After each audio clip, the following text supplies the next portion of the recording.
Ongi etorriak izan zaitezte danok, arratsalde hau gurekin pasatzea erabaki izanagatik. Mila esker hemen zaudeten hori eta baita interneten bidez jarraitzen gaituzten hori.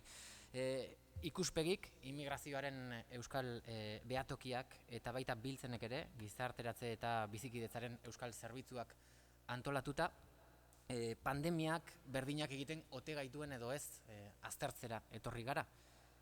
Discriminación en época de COVID es la temática de esta mesa redonda organizada por Ikuspegi, el Observatorio Vasco de Inmigración, y también Biltzen, el Servicio Vasco de Integración y Convivencia. No sé si lo recordáis, pero a mí no se me quita de la cabeza cuando guztia hau hasi zanean, hasieran, ez dakit, hasi ziren ospitaleratzen Esperanza Aguirre, Carmen Calvo, eta halako albistekin batera etortzen ziren iritzi artikuluak, esanez, virusak dandanak berdintzen gintuela, virusak ez zuela ezberdintasunik egiten, baina bueno, denborak nik uste guztiz kontrakoa erakutsi digula, eta gaurko mahai inguruan argi geldituko dela uste dut. Zentzu horretan begiak irekiko dizkigute, Luziak, Santosek eta baita Yolandak ere. La UNESCO ha estudiado el fenómeno. Uno de sus recientes estudios concluye que ha habido actos discriminatorios en contra del otro, el que consideramos diferente. Ese ha sido el objetivo de estos actos discriminatorios y ha ocurrido absolutamente en todos los continentes.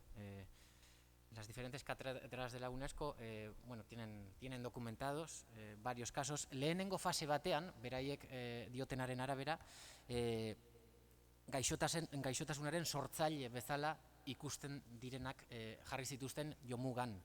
Mundu mailan asiarrak. Indiari begiratu ezkero, musulmanak badirudielako, musulmanak dira gutxiengo handiena, Indian, eta euren errituetan broteren bat izan omentzan, eta beraiek jarri zituzten jomugan. Euskal Herrian berriz, ijitoak ere ikusi genituen, pertsona ijituak ikusi genituen jomugan. En una segunda fase, el foco parece que se puso en las personas que particularmente estaban expuestas al virus, el personal sociosanitario, también las cajeras de supermercado, que llegaron a ver en sus comunidades, por ejemplo, carteles en los que se les decía mejor no volvéis a casa, buscaros otro sitio donde dormir. También las personas sin hogar estuvieron en esta segunda fase en el punto de mira por no poder cumplir con las medidas de prevención que nos recomendaban. Txinatarrak ez badira, italiarrak ez badira nerabeak, eta nerabeak ez badira, azken astetako kontua da, jaunartzeak antolatu dituzten familiak. Badirudi, beti behar dugula norbait, errua bota behar diogu norbaiti. Siempre necesitamos, y algo nos han enseñado estos meses, es que siempre necesitamos un chivo expiatorio para desahogar nuestras frustraciones, también nuestras preocupaciones y miedos. Gure gaurko hizlariek ondo dakite, zeri buruz ari garen, beraz, beraiei emango diegu hitza. Eta lehenengoa, Lucia Merino izango da. Lucia, hirugarren sektore sozialeko euskal behatokitik dator. Ella viene desde el Observatorio Vasco del Tercer Sector. Tercer sector siempre con esas entidades al servicio de la ciudadanía. Entidades con personas más vulnerables, entidades que atienden a las personas más vulnerables y también en riesgo de exclusión social. Algunas de esas personas pertenecen a grupos de riesgo o son usuarias de servicios que directamente han tenido que echar la persiana, han tenido que cancelar esos servicios. Por tanto, la COVID ha impactado de lleno en este sector.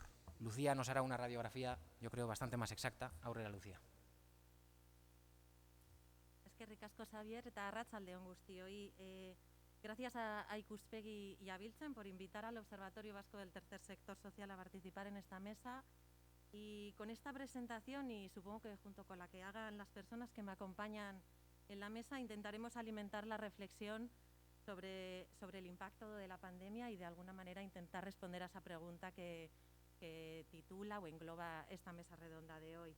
Antes de empezar, me gustaría explicar qué es el Observatorio Vasco del Tercer Sector Social, por si alguna de las personas que nos está siguiendo no lo conoce. El observatorio constituye un instrumento técnico de la Administración General del País Vasco, dependiente del Departamento de Igualdad, Justicia y Políticas Sociales de Gobierno Vasco. Y en el observatorio nos encargamos de la recopilación, la sistematización, la actualización y generación de información y conocimiento, así como de su difusión, en las esferas relacionadas con el tercer sector social y las organizaciones y redes que lo integran. Casi antes de contaros el estudio que venía a presentar, a lo mejor lo interesante es empezar por explicar y contextualizar bien qué es el tercer sector social de Euskadi.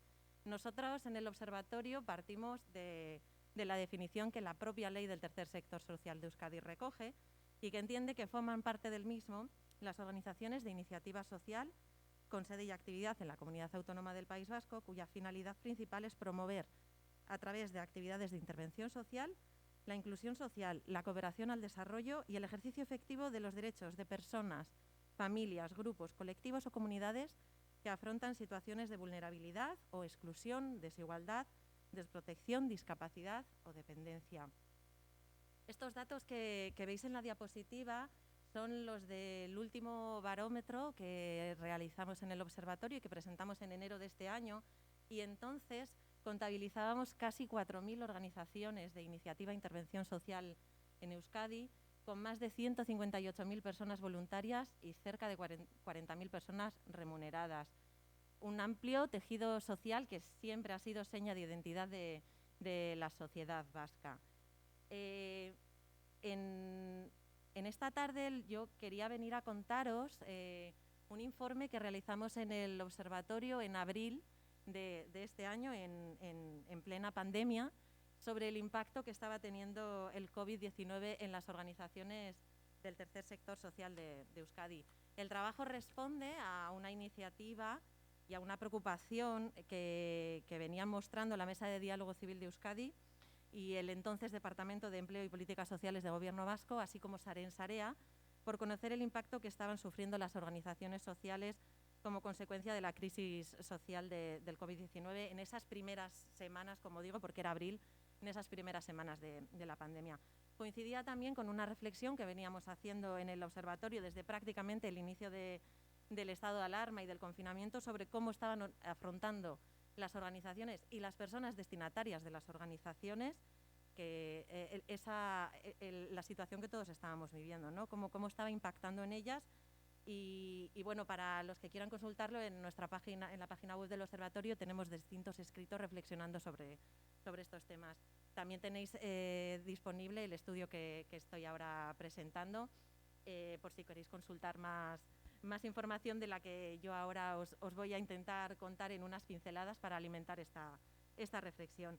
El propósito del estudio era mostrar una foto lo más certera posible del impacto de la crisis del COVID-19 en las organizaciones, que permitiera a las propias organizaciones y redes del sector, con apoyo del Gobierno vasco y otras instituciones, desarrollar acciones que pudieran mitigar el impacto de la crisis en las personas destinatarias de la intervención social que realizan las organizaciones y también en las propias organizaciones que se estaban viendo enormemente afectadas.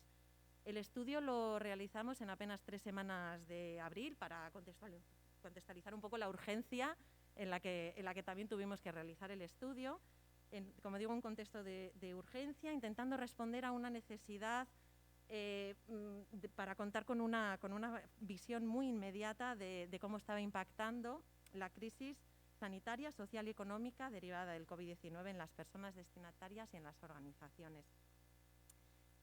Para la medición del impacto pusimos el foco en 2 direcciones, en las propias personas destinatarias y en las organizaciones. Y analizamos 4 ejes. El impacto de la crisis en las personas destinatarias y en lo que respecta a las organizaciones, intentamos analizar el impacto en los servicios y actividades que tenían en marcha, el impacto en el personal voluntario y remunerado de las organizaciones que forman los equipos de trabajo de las organizaciones y el impacto en los recursos económicos de las propias entidades. Fue un estudio exploratorio con una amplia respuesta de las entidades, que ofrece una visión general de esos 4 ejes que os comentaba, pero que además también trata de profundizar en la realidad concreta de algunos colectivos sobre los que se buscaba ampliar información. y eso lo tenéis, si queréis, recogido en el estudio.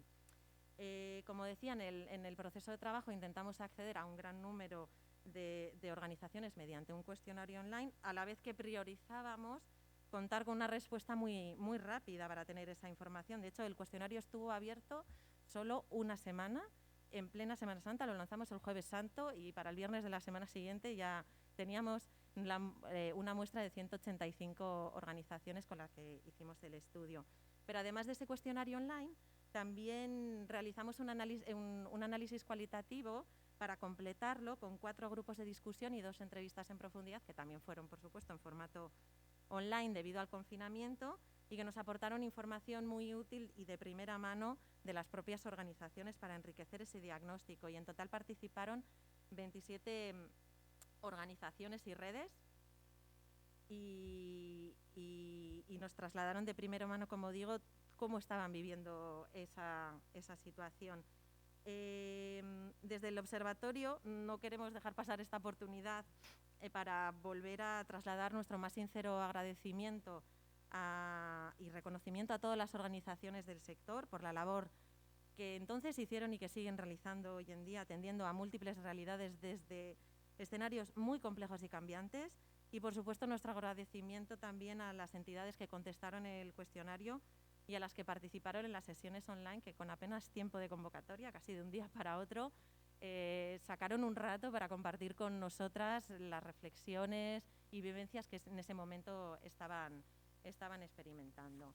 Para este día de hoy, de los 4 ejes que os comentaba que analizábamos, creo que lo más interesante puede ser centrar la reflexión en torno al eje de las personas destinatarias, a cómo estaban viviendo las personas destinatarias ese momento, identificando las principales situaciones que las organizaciones nos trasladaban, a las que ellas mismas intentaban dar respuesta, identificando las necesidades de las personas. Como todas hemos vivido, el estado de alarma declarado el 14 de marzo para la gestión de la crisis sanitaria impuso medidas de limitación de circulación de personas, y desde entonces, pues, durante muchas semanas el confinamiento fue la situación en la que la mayoría de nosotras vivimos. Supuso eso un cambio en las rutinas de todas nosotras, que nos vimos obligadas a permanecer en casa, a cesar nuestra actividad laboral, a cambiarla al teletrabajo o a limitar las salidas y contactos con otras personas. Y este contexto, común para todas, se agrava si pensamos en los impactos que tuvo en personas en mayor situación de vulnerabilidad o exclusión, como antes mencionaba Xavier, ¿verdad? Personas sin hogar, en riesgo de pobreza, personas con discapacidad, personas mayores, infancia vulnerable, mujeres que sufren violencia o personas con enfermedad mental, entre otros. En ellas, el aislamiento, la pérdida de empleo, la falta de rutinas y referentes, las limitaciones de los espacios de ocio o de encuentro para la ayuda mutua o simplemente para el encuentro social, o el confinamiento en hogares no seguros, impactó de una manera mucho más grave por la situación de vulnerabilidad de la que ya partían. En el estudio pudimos observar que la principal situación que afrontaron en ese periodo las personas destinatarias de las organizaciones fueron los problemas derivados del confinamiento, ¿no? El 68% de las organizaciones afirmaba que sus personas destinatarias estaban experimentando problemas psicológicos sobrevenidos o agravados, conflictividad, desatención, pérdidas de referentes, aumento de situaciones de violencia, aumento de situaciones de consumos, desánimo. Estos problemas eran destacados en mayor medida por organizaciones que atienden a personas en situación o riesgo de dependencia y a personas con discapacidad.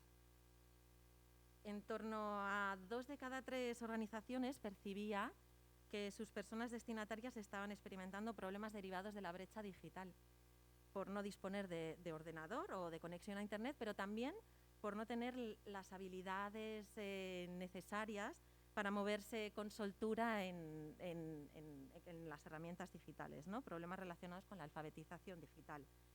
Estos problemas se traducían en desinformación, dificultades para la comunicación online o dificultades para el acceso a formación. En torno al 64% de organizaciones indicaba que sus personas destinatarias estaban enfrentando falta de recursos económicos. Se identificaban situaciones muy diversas relacionadas con la pérdida de empleo, con familias que antes de la crisis ya se encontraban en situación de precariedad o pobreza y que habían visto agravada enormemente su situación, o incluso con falta de recursos para poder comprar medicinas. De hecho, fueron las organizaciones que atienden a personas en situación o riesgo de exclusión las que en mayor medida identificaban esa falta de recursos económicos entre sus personas destinatarias.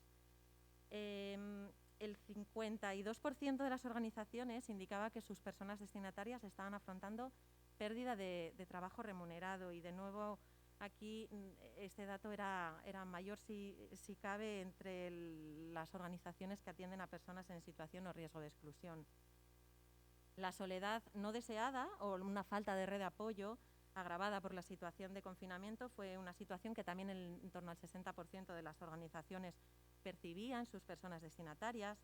Más de la mitad de las organizaciones nos apuntaba que sus personas destinatarias estaban padeciendo en aquel momento problemas de atención sanitaria o de deterioro de la salud.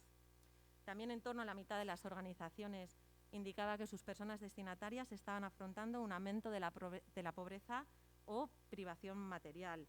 Y aquí, de nuevo, la proporción de organizaciones que identificaban esto era mayor en organizaciones que atienden a personas en situación o riesgo de exclusión. Casi también en torno al 50% de las organizaciones indicaba que sus personas destinatarias estaban afrontando problemas educativos, tales como retraso escolar, dificultades para seguir las clases, incluso pérdida de itinerarios educativos. Y esto sobre todo nos lo destacaban las organizaciones que atienden a personas en situación o riesgo de desprotección, como es la infancia vulnerable. Más del 40% de organizaciones sostenía que sus personas destinatarias estaban enfrentando problemas administrativos y jurídicos, tales como detenciones o problemas con los permisos para transitar cuando era justificado. También en torno al 40% nos indicaba que sus personas destinatarias estaban experimentando problemas en el entorno comunitario, pues problemas de conflictividad o situaciones de riesgo en la comunidad. En torno al 40% también nos señalaba que sus personas destinatarias estaban afrontando problemas de alimentación por no tener acceso a una alimentación no solo saludable, sino completa a lo largo del día. O también en torno al 40% nos decían que estaban identificando en sus personas destinatarias problemas de alojamiento, vivienda o exclusión residencial. Algún dato más que os quería trasladar, por ejemplo, también más del 30% de organizaciones apuntaba que sus personas destinatarias estaban padeciendo violencia, incluyendo violencia de género agravada por el confinamiento, o incluso también en torno al 30% nos hablaba de falta de atención en el domicilio en sus personas destinatarias, ¿no? Personas menores de edad o en situación de dependencia que no estaban recibiendo apoyo. Es destacable también que casi 1 de cada 4 organizaciones nos comentaba que estaba percibiendo un cambio en los perfiles de sus personas destinatarias. Estaba produciéndose una diversificación de los perfiles que parecía derivarse, entre otros factores, del aumento de personas atendidas, ¿no? Por ejemplo, organizaciones de salud mental nos destacaban que había habido un aumento del número de personas que se habían dirigido a la organización, que no tenían ninguna vinculación previa y que desde el confinamiento habían mostrado interés, pues, por información, por actividades de la propia organización. Y por último, no quería tampoco dejar de destacar que además de estos problemas había muchos otros que nos destacaban las organizaciones, que pasaban en algunos casos por la falta de apoyos profesionales y terapéuticos en la vida diaria, reorganizaciones familiares para poder atender a personas en situación de dependencia, ralentización de actividades vitales para la mejora de la calidad de vida de muchas de las personas a las que atienden las organizaciones, la toma de medidas especiales de confinamiento para determinados perfiles de personas en alta exclusión, sin hogar, con enfermedad mental, procesos psicoterapéuticos y psicoeducativos suspendidos, imposibilidad de asistir a grupos de ayuda mutua o incluso ruptura total con las dinámicas de interacción grupales que se venían desarrollando en las organizaciones antes de la pandemia. Para estos últimos minutos de mi intervención me gustaría poder trasladaros algunas de las reflexiones o conclusiones que sacábamos en el estudio. Sobre todo, son de la mano de las reflexiones que las organizaciones nos hacían, que se veían principalmente preocupadas por la invisibilización que muchas de las personas destinatarias de las organizaciones estaban viviendo durante el confinamiento, a la vez que en algunos casos se estaba produciendo una estigmatización social de algunos de esos colectivos. Durante las primeras semanas del estado de alarma era llamativo en el discurso público que muchas de las personas destinatarias de las organizaciones del tercer sector social de Euskadi estaban siendo invisibilizadas. Salvo algunas excepciones, la opinión pública, los medios de comunicación o las redes sociales no estaban recogiendo la situación específica que personas con discapacidad, mujeres o infancia podían estar viviendo, al menos en los inicios. Recuerdo que el estudio lo realizamos en el mes de abril. Esa invisibilidad preocupaba a las organizaciones porque no ponía ningún foco, ni social ni mediático, sobre las personas destinatarias. Ante la emergencia sanitaria, la prioridad se focalizó en generar una respuesta institucional especialmente dirigida hacia algunos colectivos prioritarios. Sin embargo, con el transcurso de las semanas, parece que no se fueron incorporando al foco social otros colectivos vulnerables cuya situación estaba siendo también especialmente grave. Si ya de por sí muchas personas destinatarias de las organizaciones del tercer sector social de Euskadi viven invisibilizadas socialmente, la crisis del COVID-19 no parece haberlas hecho más visibles. En paralelo, algunos colectivos de personas destinatarias sí estaban recibiendo atención mediática, pero era casi para ser señaladas, incluso estigmatizadas, como fue el caso de personas migrantes o personas mayores. En relación a las personas migrantes, el impacto mediático que estaban teniendo algunas actuaciones concretas o los bulos que circulaban en torno a la inmigración generaron una afectación a nivel de imagen y estigmatización. En relación con las personas mayores, su estigmatización como colectivo de riesgo generó una afectación en su estado anímico y en su rol social. El miedo y la preocupación que vivieron durante las semanas de confinamiento siguen actualmente siendo palpables de alguna manera, ¿no? Todos lo podemos ver, sobre todo en lo relacionado con su esfera social y relacional, con el espacio social y simbólico que les va a dejar la sociedad cuando la crisis del COVID-19 se supere. Esperemos que sea pronto. Por otro lado, además de esta invisibilización, de esta estigmatización, las organizaciones también nos trasladaban algunas reflexiones de corte, digamos, más positivo, y es que habían percibido que el papel de las familias y las redes naturales de apoyo de las personas destinatarias había sido un soporte fundamental para ellas, pero también para las propias organizaciones, ¿no? Es especialmente el caso de algunos colectivos de personas destinatarias en las que las familias se erigieron en pilar fundamental, reorganizándose para ver cómo podían dar mejores apoyos dentro del domicilio, modificando incluso la convivencia, ¿no? Fue, por ejemplo, el caso de personas con enfermedad mental que vivían solas y que antes de que se declarara el estado de alarma se fueron a vivir con sus familiares. O personas con discapacidad intelectual cuyas familias mantuvieron estoicamente la convivencia sin momentos de respiro. El valor de esos cuidados proporcionados por las familias fue especialmente importante en el caso de personas muy dependientes, ¿no? Y bueno, asimismo y en términos generales también nos trasladaban que las familias con niños y niñas habían asumido un papel fundamental apoyando a sus hijos e hijas a nivel educativo, pero también acompañándolas a nivel más emocional durante el confinamiento y sobre todo, como digo, en esas primeras semanas. A pesar de la incertidumbre y la urgencia vivida durante aquellas primeras semanas del estado de alarma, las organizaciones del tercer sector social de Euskadi buscaron estrategias para adaptarse al contexto y seguir ofreciendo respuestas a sus personas destinatarias. Esta era su principal preocupación, seguir estando cerca de sus personas destinatarias. Esa adaptación fue mucho más allá de la modificación de los servicios y actividades que se ofrecían, ¿no?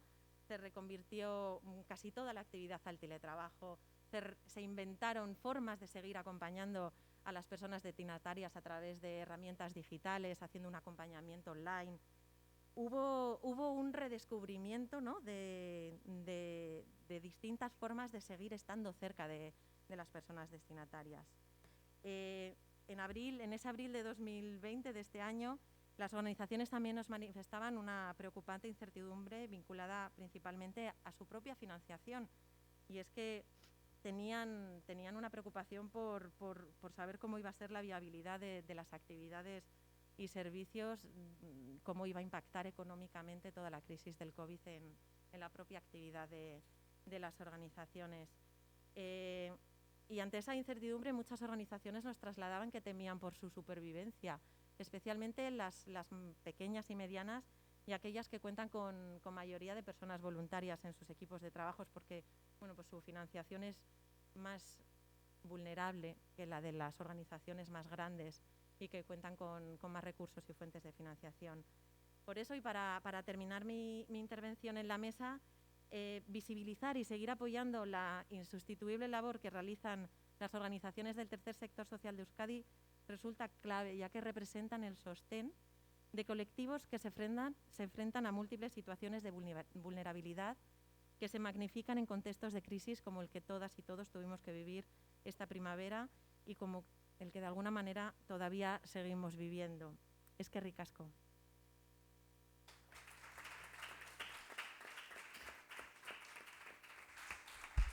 Zuri, Lucía, mil esker. Bueno, orain Yolanda Quiñongo gara. Yolanda González Rábago, ella es socióloga en el OPIC, el Grupo de Investigación en Determinantes Sociales de la Salud y Cambio Demográfico. Cuando la semana pasada desde Ikuspegi Biltzen nos ponían en contacto para preparar esta mesa redonda, lo primero que hice fue enviarles un email y pedirles un titular unos cuantos titulares de lo que iban a ser de lo que iba a ser su exposición, ¿no? Y yo creo que Yolanda fue la que me respondió con mayor precisión y más claro no lo puede decir, ¿no? Me decía, no éramos iguales antes de la pandemia en términos de salud y la COVID no nos hace más iguales, sino todo lo contrario. Yolanda. Bai, eskerrik asko. Bueno, lehenik eta behin eskerrik asko gonbidapenagatik, Ikuspegi eta Biltzen. Eta, bueno, ere, jendeari, hemen batzuk daude, eta interneten bidez ere beste batzuk ere daudela. Eskerrik asko. Eta, bueno, pues como decía Xavier, claro, yo al ver el título de la mesa, ¿no? Pues la pregunta era si la pandemia nos hace iguales, ¿no?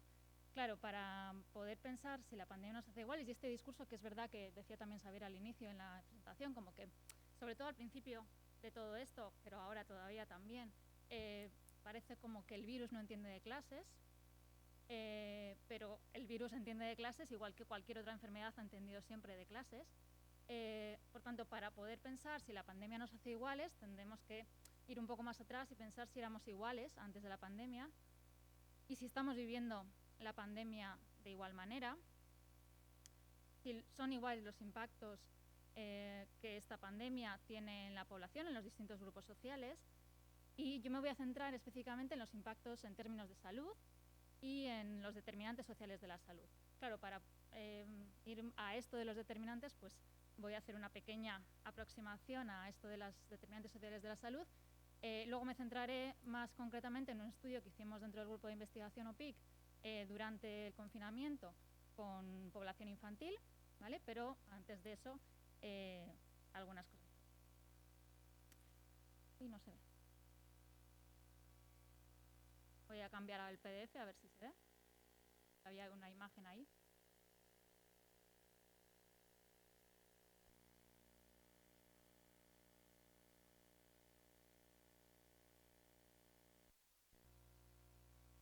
Sí.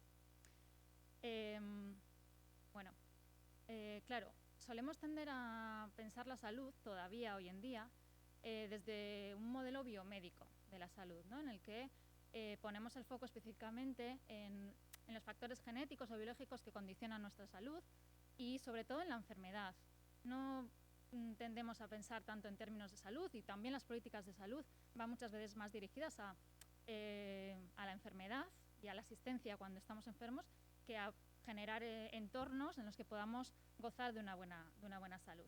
Frente a este modelo biomédico de entender la salud está el modelo social de la salud, que ya viene desarrollándose tanto teóricamente como recogiendo evidencia, diría, muy abundante y aplastante sobre la determinación social de la salud desde hace ya pues décadas, y desde la que se entiende que la salud es el resultado de las condiciones en que las personas viven, trabajan, juegan, se divierten, se relacionan y envejecen, ¿no? Ya en el 91, Dargan y Whitehead nos presentaban este modelo de los determinantes sociales de la salud pensado en capas, en el que efectivamente el individuo estaba al principio, ¿no? Ahí la edad, el sexo, otros factores genéticos, biológicos que condicionan nuestra salud, pero que está rodeado por otros muchos elementos que van desde lo individual hasta lo estructural, lo social. Y como digo, hay mucha evidencia científica sobre esta determinación social de la salud, es decir, por ejemplo, estar expuesta a situaciones de desempleo o precariedad laboral hace empeorar nuestra salud, o la sobrecarga de trabajo, tanto remunerado como de doméstico de cuidados, nos empeora la salud. Vivir en entornos físicos poco saludables, contaminados o con escasez de zonas verdes nos empeora la salud.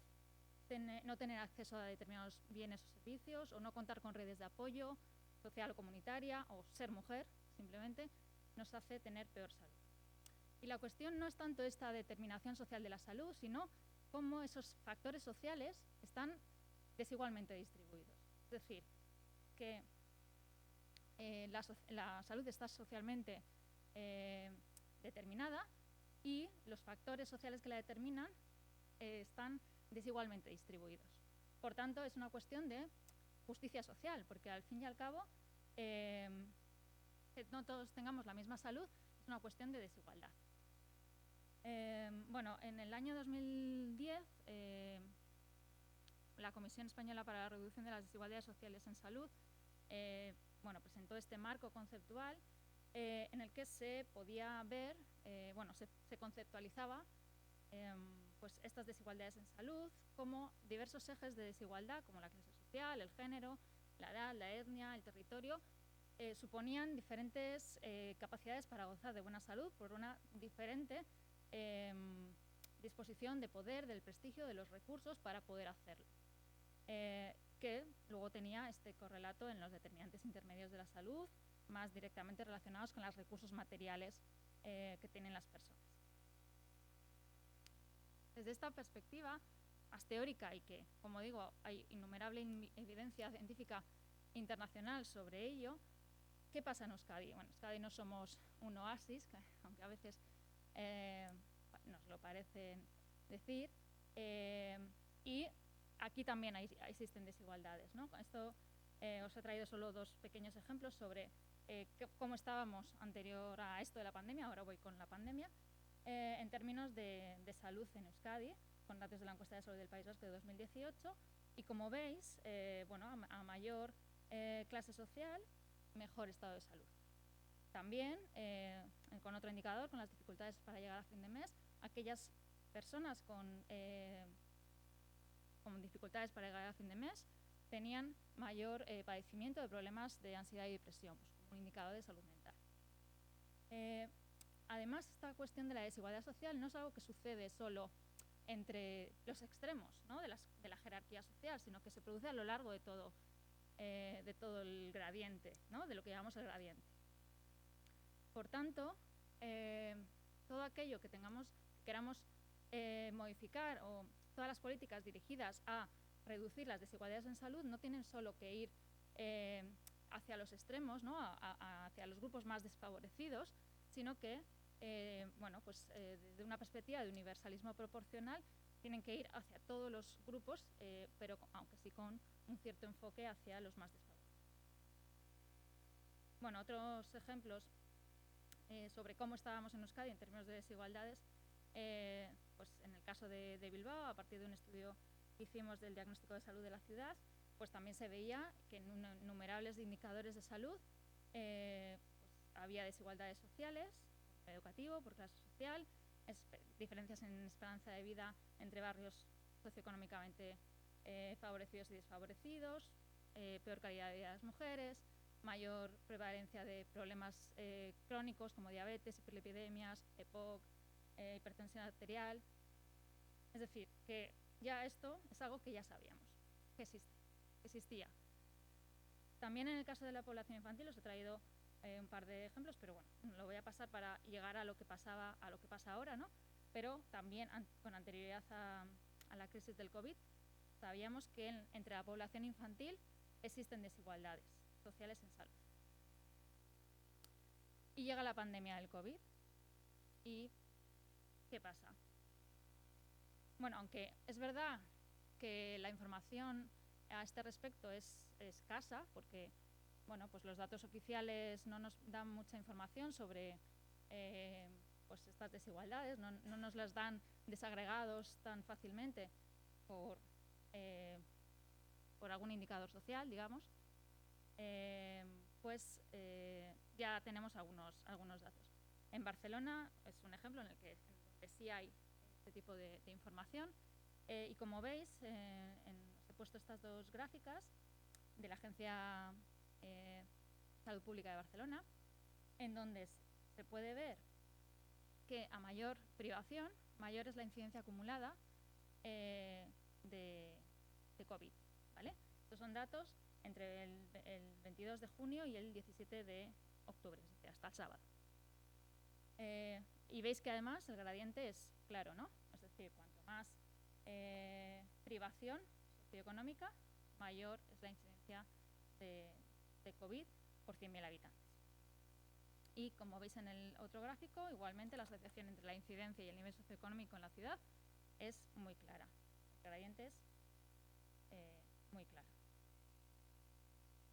Bueno, esto es una representación por barrios que hizo el diario El País, con datos hasta mayo, con los barrios de Barcelona, según su renta media y la incidencia de COVID.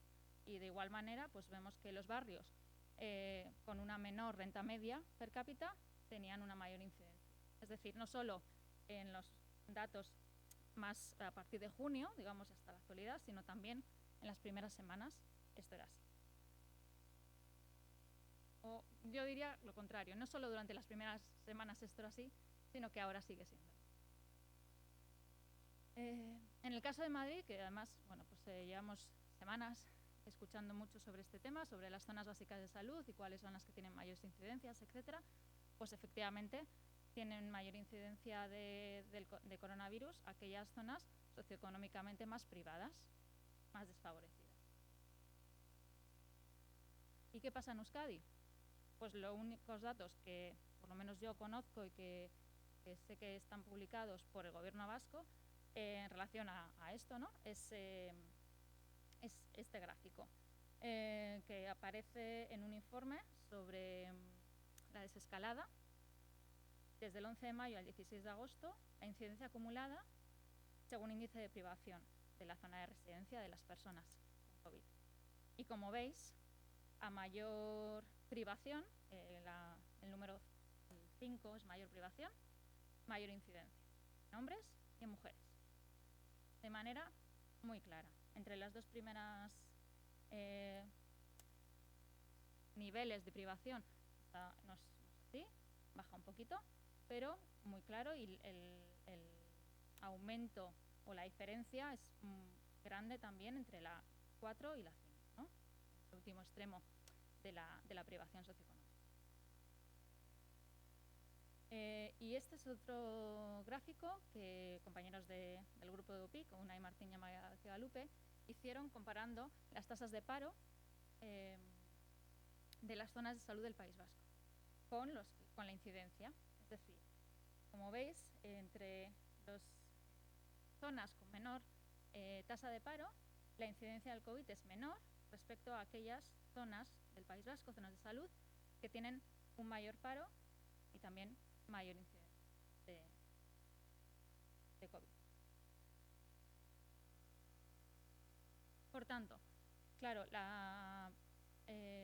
estos datos nos hacen ver, ¿no?, que la población está desigualmente expuesta al contagio de forma estructural, más allá de las responsabilidades individuales. Esto creo que es algo que no podemos parar de repetirlo, porque es un discurso que nos están constantemente intentando hacer, ¿no?, entender, y que cala, y que está calando. Y yo creo que en ese sentido también en términos de chivos expiatorios, que mencionaba también al principio Xavier, y conductas discriminatorias, etcétera, pues es importante que pensemos que realmente los datos a nivel poblacional, no se trata de contar cuántas personas se han contagiado y cómo son ellas, sino a nivel poblacional vemos que las personas están desigualmente expuestas al contagio de forma estructural, porque la capacidad para adoptar medidas de prevención es también desigual dadas las desiguales condiciones de vida y de trabajo actuales y también previas. Su exposición a la enfermedad también es diferente, previa y actual.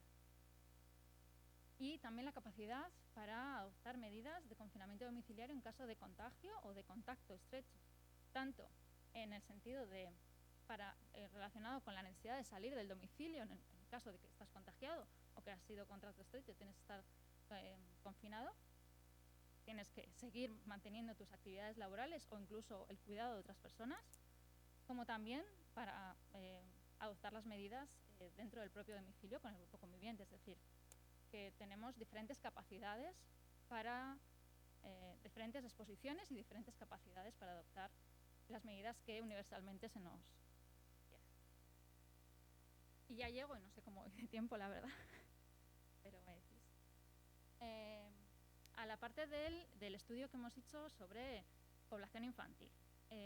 Bueno, este estudio lo hicimos en pleno confinamiento y partía de la idea, bueno, sí, de ver pues que la población infantil era una de las poblaciones que estaba siendo una de las grandes olvidadas, digamos, ¿no? en todo lo que estaba pasando. Y partía de la idea de si tiene la desigualdad social impacto en las condiciones en las que la población infantil ha estado confinada y en su salud. Claro, la población infantil estuvo confinada de forma estricta, no como el resto de nosotros que salíamos de vez en cuando a hacer la compra, 42 días en casa. Además, partíamos de un contexto de ya desigualdad en su salud, desigualdad social en su salud. Y además la población infantil, por sus características, en la etapa de desarrollo en la que se encuentran, etcétera, son especialmente susceptibles a el efecto que pueden tener diversas medidas como las que hemos tenido que adoptar. Por ello, bueno, hicimos una encuesta online a progenitores de niños y niñas de entre 3 y 12 años residentes en España, que tuvimos una muestra de 10.700 personas que contestaron, familias que contestaron a la encuesta, en relación tanto a las condiciones de la vivienda en la que estaban teniendo el confinamiento, como las conductas relacionadas con la salud que los niños y niñas estaban llevando a cabo, ¿no? Y bueno, lo que os vengo a presentar son los datos relacionados con estas dos cuestiones, las condiciones de la vivienda y las conductas relacionadas con la salud, en función de 3 ejes de desigualdad: el nivel de estudios de los progenitores, la dificultad para llegar a fin de mes en el hogar y el lugar de nacimiento, que eran autóctonos y migrantes. Bueno, en este gráfico, no sé si se ve del todo, pero bueno, os lo voy contando. Se puede ver que para todas las cuestiones relacionadas con las condiciones de la vivienda existe desigualdad según el nivel educativo de los progenitores. Es decir, los niños y niñas viven en viviendas muy diferentes. Una gran parte carecían de espacios exteriores, alrededor de un 20% para casi 25% de los niños vivía en hogares cuyos progenitores, está mal el título con respecto al gráfico, me acabo de dar cuenta. Los niños cuyos progenitores, o sea, los niños en hogares con mucha dificultad para llegar al fin de mes, en torno a un 25%, vivían en hogares con presencia de humedades, con escasa luz natural, en un 5% con falta de ventilación, en un casi 12% con problemas de ruido en el entorno, ¿no? Todo ello son determinantes de salud, digamos, ¿no? A los que los niños han estado expuestos de forma desigual durante el confinamiento. No solo durante el confinamiento, siempre, ¿no? Pero en una situación en la que hemos estado más expuestos todavía a los efectos que la vivienda ha podido tener sobre nuestra vida, pues más. Respecto a las conductas relacionadas con la salud, respecto a al mismo indicador, la dificultad para llegar a fin de mes, también se ve un gradiente social que indica que los niños y niñas en hogares con mayores dificultades para llegar a fin de mes han tenido peores conductas relacionadas con la salud. Esto quiere decir menor consumo de fruta y verdura, menor actividad física, mayor exposición a pantallas, tanto para realizar, en este tiempo está pensado no solo para seguir las clases, que obviamente también tuvieron que hacerlo, sino en el ocio, ¿no? Mayor consumo de tabaco en el hogar, expuestos a tabaco. Relacionadas con la alimentación, la actividad física, el sedentarismo y el consumo de tabaco. Y esto se produce de una manera muy clara a lo largo de todos los niveles del gradiente social. También para el nivel educativo, las condiciones de la vivienda también mostró desigualdades. No voy a incidir más en ello, pero aquellos cuyos progenitores tenían un menor nivel de estudio vivían en hogares con peores condiciones y realizaban menos conductas saludables. En el caso del lugar de nacimiento, también se vieron desigualdades entre hijos e hijas de personas inmigrantes y personas autóctonas, en especial, por ejemplo, por destacar algunos sobre la presencia de humedades, la diferencia entre los hogares de hijos de hijas de inmigrantes con respecto a los autóctonos era importante, también en relación a la presencia de ruido. Y en relación a las conductas relacionadas con la salud, hemos encontrado una cosa un poco diferente al patrón normal. En algunas conductas se reproduce ese patrón de desigualdad en el que los niños de familias inmigrantes tienen peores conductas relacionadas con la salud, por ejemplo, mayor consumo de tabaco en el hogar o menor actividad física, pero también el patrón contrario en relación a la alimentación, por ejemplo. Consumen más fruta y más verdura, o bueno, casi igual fruta más verdura que los autóctonos, o menor consumo excesivo de alimentos procesados o ultraprocesados. Vale, y ya por acabar, a modo de resumen, claro, la situación de desigualdad previa que está ampliamente documentada y las medidas universales que se han adoptado sin tener en cuenta esas desigualdades previas, pues han provocado más desigualdades. Más desigualdades tanto en los contagios en sí mismos como en los impactos sobre los determinantes sociales de la salud y su potencial impacto en la salud futura. Es decir, tenemos que tener en cuenta no solo el impacto que puede tener pues la COVID a nivel de COVID, como en otros elementos relacionados con la salud, pero también en aquello que determina la salud hoy en día y a medio y largo plazo. Y en ese sentido, en el caso de la población infantil, pues esa vivencia del confinamiento ha sido muy diferente por sus condiciones en las que han vivido, en las condiciones de la vivienda, y también por la adopción de conductas saludables, es decir, como los niños y niñas han podido tener hábitos saludables o no, es muy desigual respecto a unas familias que otras. Y por tanto, las medidas anti-COVID, pero como cualquier otra política pública que no incorpore de base esa perspectiva de la equidad, pues no hace más que incrementar esas desigualdades que ya de partida existían y que siguen existiendo en términos generales y en concreto en la población.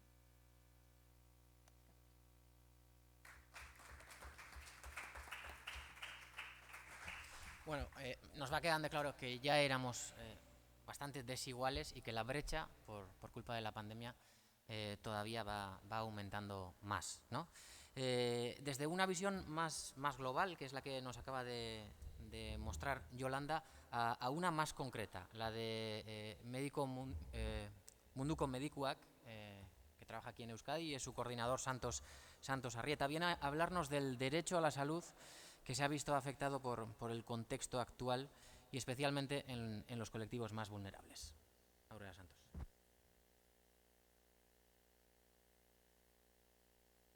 Kaixo, Arratsaldeon, bueno, en primer lugar agradecer al Gobierno vasco y, bueno, concretamente a Biltzen y a Ikuspegi que nos hayan invitado a estar aquí en esta mesa, y también felicitar, bueno, por el conjunto de los 2 días, de todas las charlas, mesas y, bueno, y todo el planteamiento que hay para estos 2 días. Vale.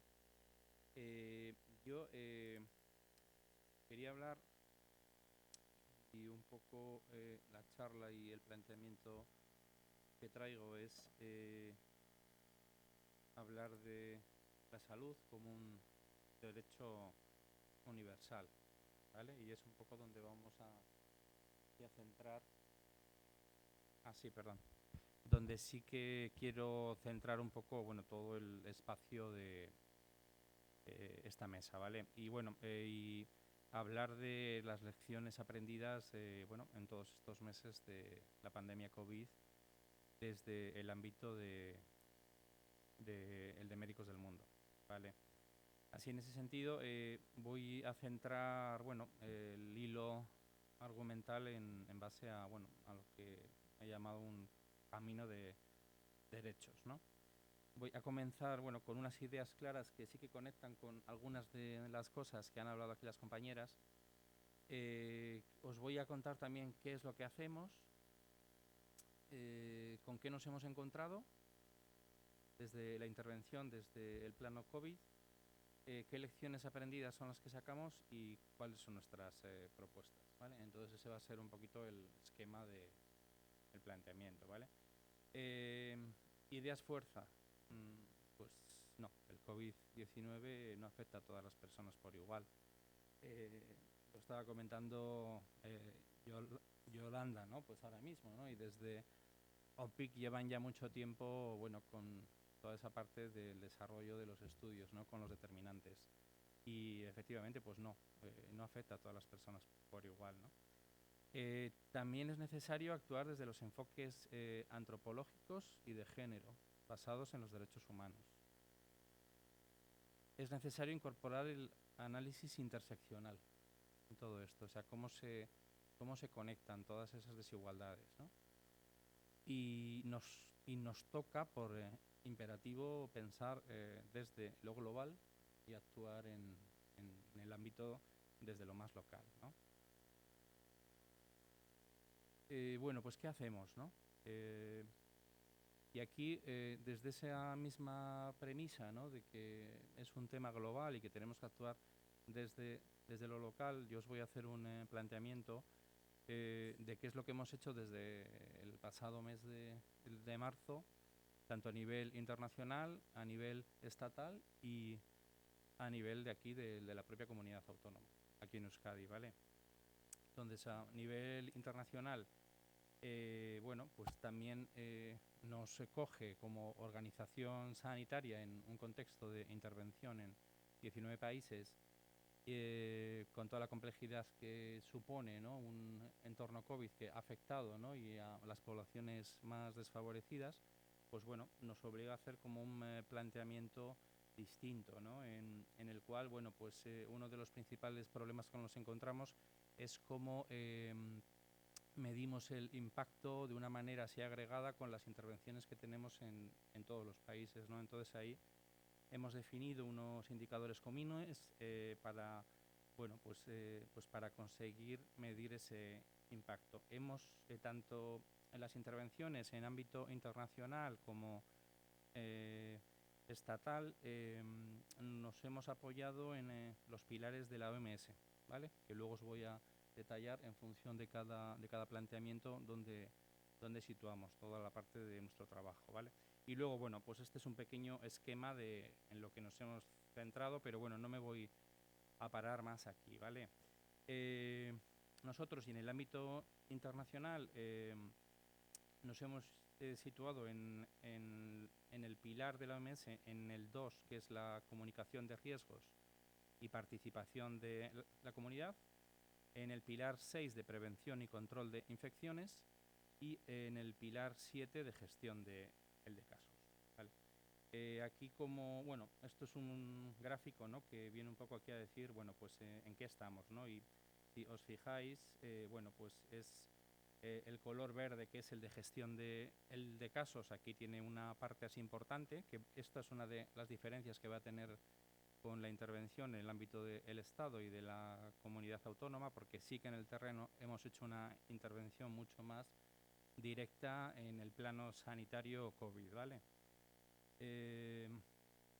Y bueno, pues la parte de la creación de esos indicadores comunes, ¿vale? Para los países en los que estamos, que es un poco lo que os he comentado antes, ¿vale? Pertenecemos a una red internacional y desde ahí, bueno, pues hemos lanzado también un planteamiento de intervención con toda la red internacional que tenemos de médicos, ¿vale? En el ámbito desde lo estatal, vale, y esta ya sí que voy a ir un poquito, aquí sí que me detendré un poquito más. Nos pilla en el mes de marzo, bueno, pues como nos ha pillado a todas las personas, a las organizaciones, ¿no? En un contexto de emergencias que estábamos acostumbrados a desarrollar en internacional, pero nunca nos había pasado aquí en el ámbito del Estado, ¿no? Entonces es como que hemos traído toda la parte de experiencia de las pandemias en las que hemos estado, de Sierra Leona, de ébola con el Congo, y de otros países, la hemos tenido que desarrollar aquí, ¿vale? Pero muy orientado a los colectivos vulnerables con los que trabajamos, ¿vale? Estamos en 15 comunidades autónomas interviniendo en el ámbito de salud con poblaciones vulnerables, ¿vale? Entonces, desde ahí, pues bueno, como hemos estado escuchando antes en las exposiciones, ¿no?, pues han sido las personas más afectadas por el tema de la pandemia COVID y sobre todo desde el planteamiento de la desigualdad, ¿vale?, con la que se enfrentan. Desde ahí, bueno, en el marco de prevención y control de infecciones, hemos desarrollado desde 3 ámbitos, ¿no? Pues por un lado, la intervención directa con esa población vulnerable, ¿vale?, tanto para la información y sensibilización sobre COVID y esas medidas de prevención. Prevención y control de la epidemia en el ámbito de los recursos sociosanitarios. Aquí hemos acompañado a otras organizaciones, entidades en esa elaboración de esos protocolos. Y prevención y control de la epidemia en el ámbito hospitalario. Hemos estado colaborando con 7 hospitales en la comunidad autónoma de la de Madrid, ¿no? Y bueno, desde un planteamiento de apoyo, ¿no?, a el personal sanitario que estaba allí, ¿no? Un contexto, bueno, con carpas médicas que estamos acostumbrados a verlos, bueno, en otros contextos internacionales, ¿no? Y bueno, pues ahí hemos tenido que estar también, ¿no? Está relacionado la intervención en el ámbito del Estado con el pilar 2 de la OMS de comunicación de riesgos y participación de la comunidad, con el pilar 3 de vigilancia, equipos de respuesta rápida e investigación de casos y con el pilar 6 de prevención y control de infecciones. Ha sido la guía para la organización en el planteamiento de la intervención que hemos tenido y que estamos teniendo en el plano COVID. Por nombrar algunas de las intervenciones, ¿no?, de esta respuesta que hemos tenido así en el Estado, bueno, pues el de hospitales, que os he comentado hace un segundo, pero también en las residencias para personas mayores, ¿no?, que hemos visto y hemos vivido, bueno, pues la situación que están viviendo, ¿no?, y que con temas de asesorías, con temas de acompañamientos en la elaboración de los protocolos y de formación a ese personal sociosanitario, ¿no?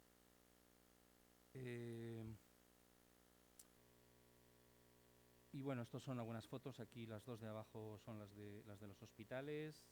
Bueno, y esta tercera también, intervención con personas sin hogar y en los asentamientos, ¿vale? Esto sería un poquito como las cifras generales que hemos tenido desde la intervención, desde el mes de marzo hasta agosto de este año, ¿no? Hemos atendido en torno a 13.000 personas y bueno, yo veo esta foto y pues me da la sensación de, o sea, no es que sea otra organización, pero sí es cierto que en muy poquito tiempo hemos tenido que adaptar todo el planteamiento el de trabajo a otra realidad, ¿no? O sea, pues pensar, o sea, hemos repartido hasta alimentos, ¿no? O sea, cosas que no están dentro de las actividades nuestras, ¿no? Pero bueno, importante y por destacar, ¿no? Alguna de estas cifras son las 600 personas que acceden a la tarjeta sanitaria, fundamental en este contexto, ¿no?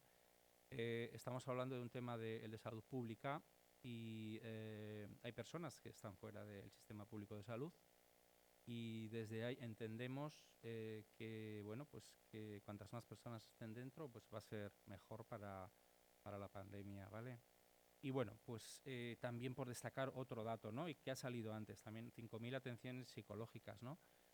Y este es un punto fundamental, ¿no? Con las cosas que, bueno, las que está produciendo esta pandemia en sí, pero bueno, hay que mirar también las consecuencias que van a tener la propia pandemia, las personas que han pasado la COVID y luego la parte no atendida. Y una de la parte no atendida o bueno, o no suficientemente atendida es la de la salud mental, ¿no? La atención psicológica, ¿no? En este contexto. Bueno, esos son los datos que tenemos hasta ahora y bueno, pues los comparto, ¿no? Y ahora, bueno, os voy a hablar de la intervención que hemos tenido aquí en el ámbito el de la comunidad autónoma, ¿no?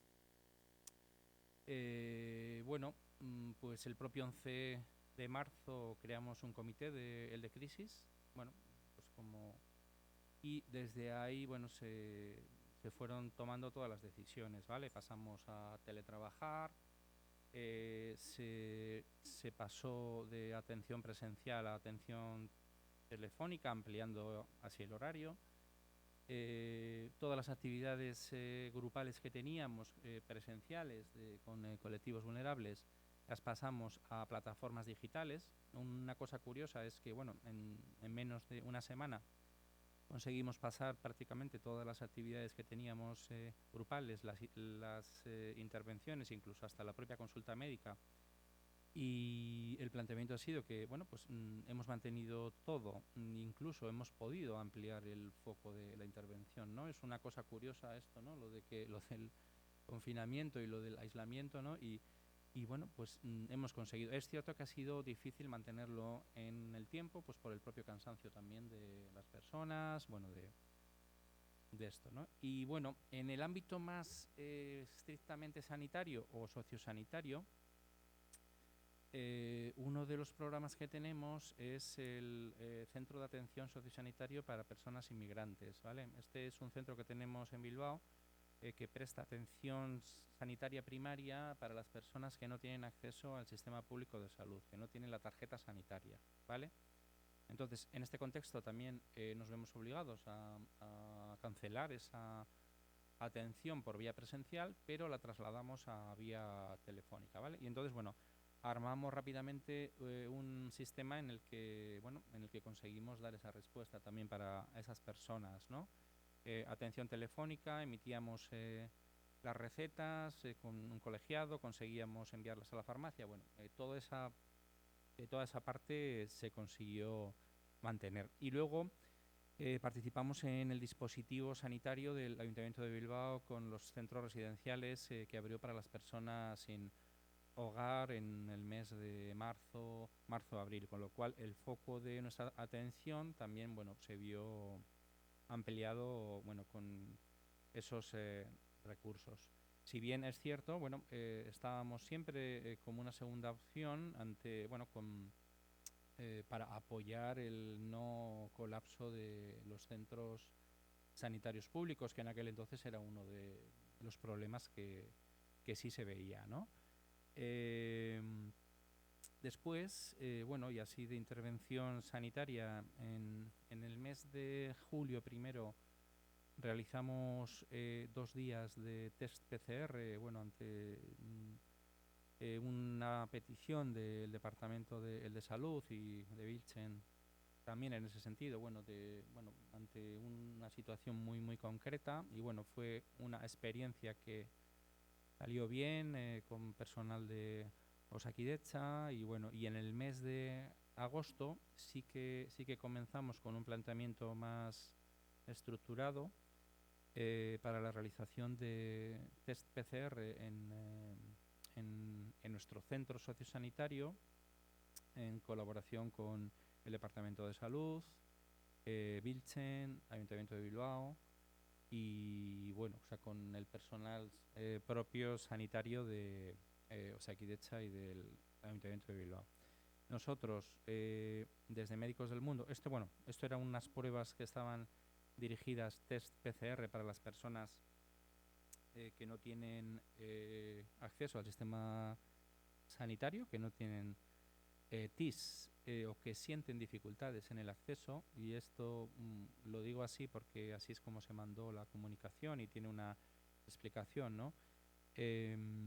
Actualmente cualquier persona con un síntoma COVID puede acercarse a cualquier centro y le van a atender, pero es cierto que existen otro tipo de barreras, ¿no? Pues sí, las barreras son si has sido una vez y no te han atendido, las barreras son si has sido y te han atendido y te han facturado, las barreras es que sientes miedo, bueno, pues porque tu situación no está regularizada, bueno, desde ahí. Entonces, desde Médicos del Mundo, Munduko Medikuak, un poco lo que pusimos a disposición de la administración pública fue nuestro espacio de seguridad para estas personas, en las cuales, bueno, pues no se les pedía ningún papel, y con el objetivo también de sumar, ¿no? En clave el de suma sin perder de vista.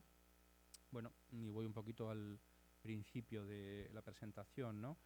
La salud es un tema de derechos, y entendemos que, bueno, pues que las personas tendrían que ir de una manera escalonada al sistema público, ¿no? Desde ahí. Entonces, bueno, pues ese ha sido también una de las partes como más directas de tema de atención sanitaria que hemos llevado en este tiempo, ¿vale? Bueno, y esto lo voy a pasar como bastante rápido porque, bueno, son algunas actividades participativas que hemos hecho, bueno, y cómo nos hemos organizado, que os he ido comentando, ¿vale? ¿No? O sea, cómo hemos pasado todo a plataformas digitales. Para nosotras ha sido también un aprendizaje muy bueno este planteamiento, que nos ha conectado, bueno, pues con otras organizaciones, compañeras, países, bueno, desde ahí. Y bueno, pues hemos atendido a través de plataformas digitales, pues bueno, pues prácticamente todo lo que hacíamos y más cosas, y también, bueno, con una vinculación clara con el tema COVID, ¿no? Pues aquí vemos, yo que sé, aclarando dudas con el tema coronavirus, situación laboral en tiempo de coronavirus, violencia de género y confinamiento, bueno, un montón de temáticas relacionadas, ¿no? Con todo esto, ¿no?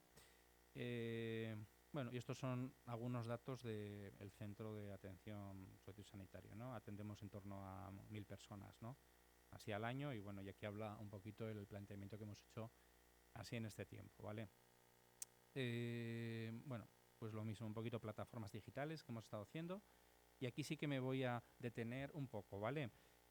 Una de las actividades que, bueno, que ha funcionado muy bien y que yo creo que tiene una relación, ¿no? Con estas jornadas, ¿no? Es la Escuela Antirracista Virtual, ¿vale? Entonces aquí, esto era una jornada que íbamos a organizar en el mes de mayo, que por el confinamiento pues no pudo ser, ¿no? Entonces, que también está vinculada con con este tema, ¿vale? Entonces, de esa jornada que no podemos hacer, que era de un solo día y de 2 horas, sacamos un planteamiento de 10 sesiones que, bueno, pues que se van repartiendo en 2 meses, ¿no? Esta es, bueno, ha sido una de las actividades más interesantes que hemos podido hacer a través de las plataformas digitales, y bueno, pues ahí Lo que antes comentaba, ¿no? El plano del confinamiento y de las redes hace que nuestro foco también se amplíe, y desde ahí, pues bueno, lanzamos una propuesta que la pueden ver las personas que iban a estar con nosotras en la jornada, más otras personas de cualquier sitio, ¿no? Entonces, bueno, pues aquí vinieron, bueno, participaron activistas de diferentes sitios del Estado, no sé, pues por nombrar alguno de ellos, ¿no? Uno de los temas que se habló fue de explotación laboral en los invernaderos, antigitanismo y racismo, periodismo y racismo, islamofobia y racismo, bueno, un montón de temas relacionados con esta temática, ¿vale? Y ahora voy a pasar ya a, bueno, con qué nos hemos encontrado, ¿no? Nos hemos encontrado con un sistema sanitario frágil, que no pensábamos, que no sabíamos que estaba así, pero esta es la realidad. Es un sistema sanitario frágil, y bueno, y quizás hay que ir a las causas, ¿no? El porqué de ese sistema sanitario frágil, ¿no? Nos encontramos por el momento actual con un sistema social debilitado por, bueno, pues por la propia crisis, ¿no? Que estamos viviendo, que al final es una crisis económica también, ¿no? Observamos, ¿no?, que hay un incremento en la brecha de desigualdad, ¿no? Pues si la brecha era así, pues ahora va a ser así, ¿no? Entonces, las personas que estaban ahí en medio se van a quedar y se van a sumar otras más, ¿no? Y luego vemos inequidades en el acceso a el derecho a la salud.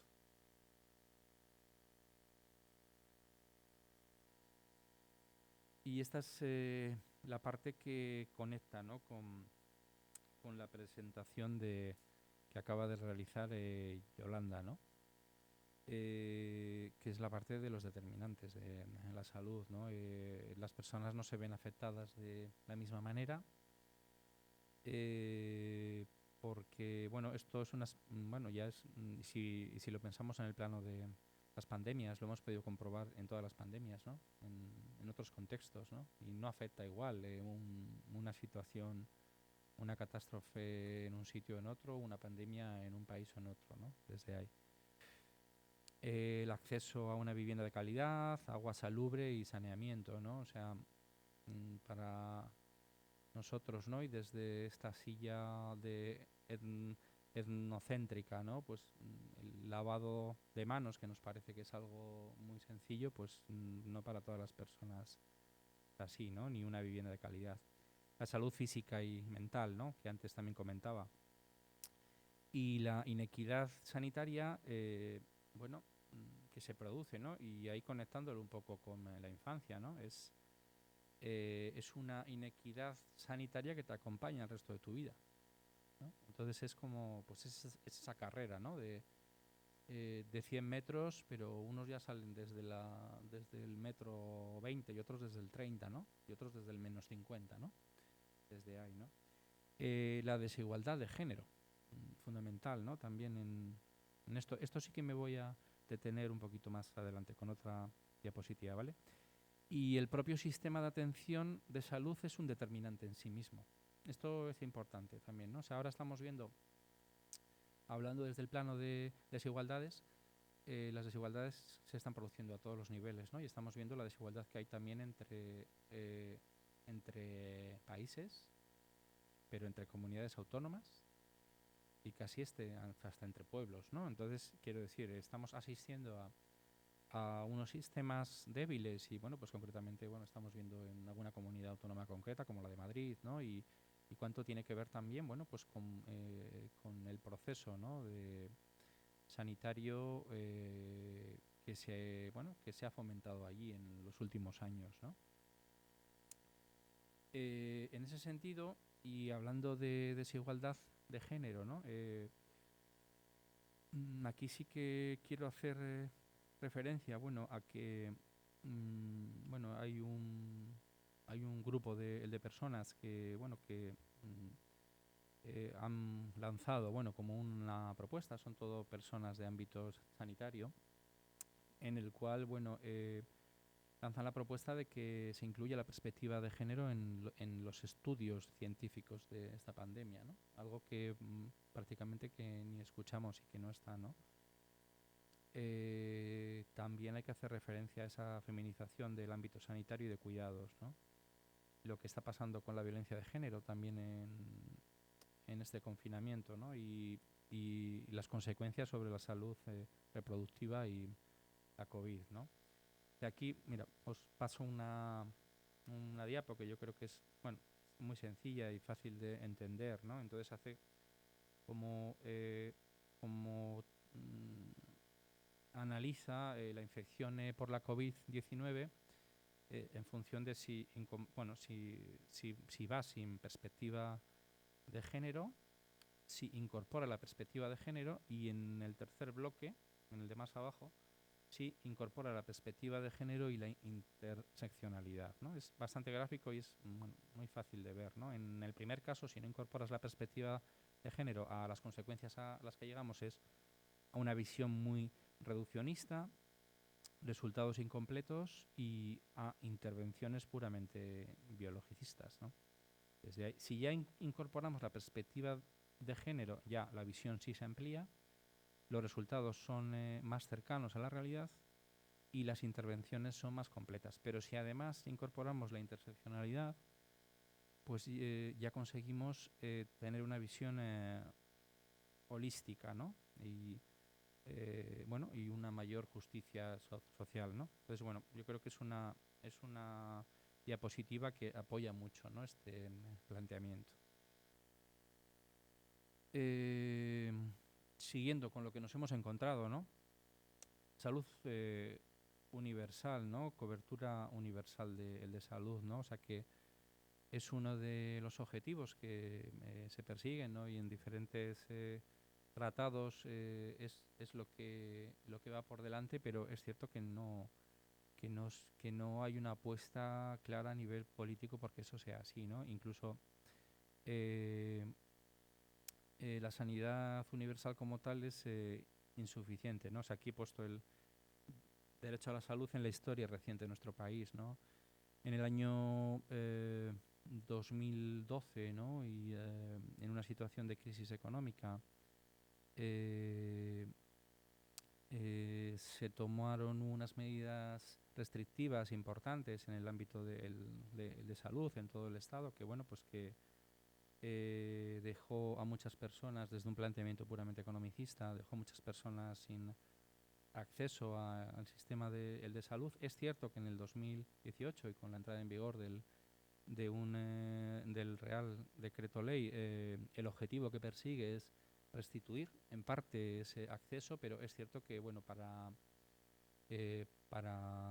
Médicos del Mundo y para otras organizaciones no ha acabado de aterrizar del todo su planteamiento. O sea, no hay un desarrollo pleno de esa norma ni unas indicaciones claras para el desarrollo en todas las comunidades autónomas, ¿no? Desde ahí, ¿no? Y sí que nos parece fundamental en este contexto hablar de eso, ¿no?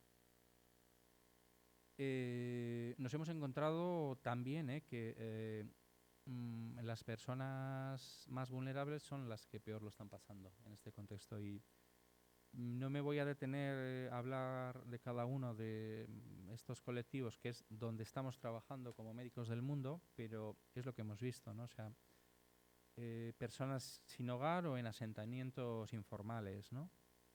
Las personas mayores, personas trabajadoras en asentamientos informales. Aquí recuerdo, ¿no?, con la visita del relator el de la ONU hace un año y pico, y estuvo visitando uno de los asentamientos, ¿no? Y no recuerdo exactamente las palabras, pero venía a decir que lo que se había encontrado en algunos asentamientos en España, pues que venían a superar lo que había podido ver en otros contextos a nivel internacional, ¿no? De episodios duros, ¿no?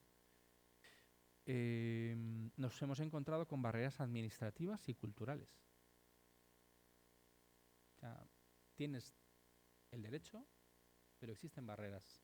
Hay barreras a que puedas disfrutar de ellos, que pueden ser barreras culturales, barreras administrativas, barreras idiomáticas, de mucho tipo, ¿no? Personas en situación de prostitución, hemos visto, bueno, cómo, bueno, pues han continuado ese planteamiento con, bueno, con todo el riesgo que hay, con, bueno, con los clientes, sin, bueno, subidos en el mismo sitio, por ser claro, ¿no? Y luego toda la parte de la de violencia de género, ¿no? De violencia contra las mujeres, ¿no? Sí, vale. Acabo ya. Lecciones aprendidas. El sistema sanitario no había tenido las pandemias como una prioridad, pues prácticamente no había ningún presupuesto para la gestión de esas pandemias. Debilidad de la salud pública, recortes, bueno, pues lo que hemos visto en el ámbito de salud y una falta de visión global sobre riesgos emergentes y la necesidad de esa preparación, ¿vale? ¿Y qué proponemos? Son solamente 2 diapositivas, ¿vale? Reforzar el Sistema Nacional de Salud Público desde una visión integral, preventiva y de promoción de la salud. Velar porque la salud sexual y reproductiva sea un eje fundamental.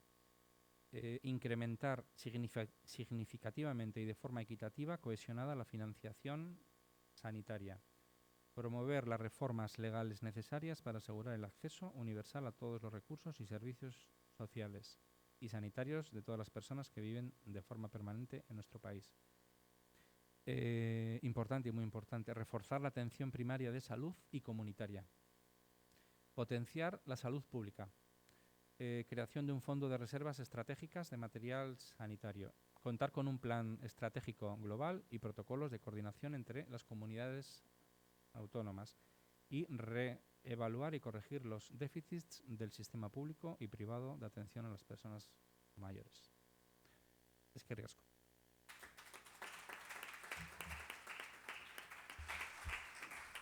Vale, pues ahora en esta media hora que nos queda abrimos el micrófono y esto es ya un debate abierto. Yo voy a ir soltando algunas preguntas, pero también vosotras podéis pedir el micrófono, que paso a Javier en cualquier momento. Y